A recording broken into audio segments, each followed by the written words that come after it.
I read an interview with an American economist saying things are getting better environmentally, and my immediate reaction was, right-wing American propaganda.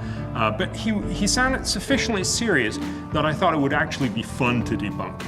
So we looked at all his data, and surprisingly, many of the things he said were actually right. The environmental parameters, certainly in the first world, are improving, not declining. There's definitely a global warming problem, and it's one that we need to fix throughout the 21st century. But the problem is, what we can do right now is actually fairly little at very high cost.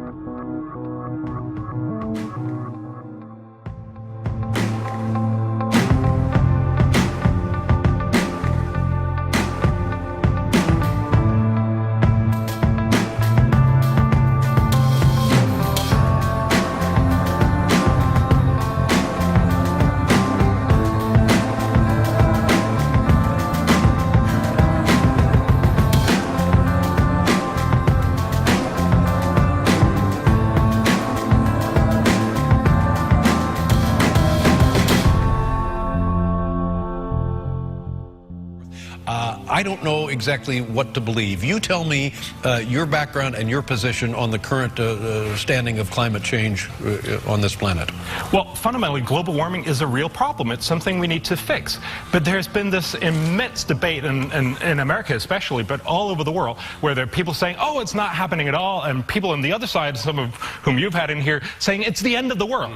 And listen, we shouldn't listen to any one particular person making this argument. We should listen to the thousands of scientists we've asked to look at this. That's the UN Climate Panel. And they tell us it's real, it's a problem, it's not the end of the world, and we need to find that middle position. Okay, give us some examples of how it's not the end of the world, as some people describe it. Well, look, for instance, sea level rise is one of the obvious things. I don't know if you remember Al Gore showing in his film what would happen if we have 20 feet of sea level rise. All of Florida would be gone, all of New York, San Francisco Bay Area, Beijing, Shanghai. It goes on and on. It's, you know, it's a very visually amazing experience. And that's because all of the icebergs melt and contribute to the level of the sea. That's, he says, if all of Greenland melted.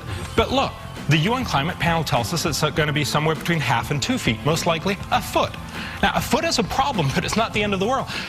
Last century and a half, sea levels rose about a foot. Yet, did anyone notice? You know, I mean, it's not like if you ask an old woman who've lived through most of the 20th century and say, what were the important things that happened in the 20th century? She's not going to say, you know, suffrage for women, the World War, and, oh, sea levels rose. Right.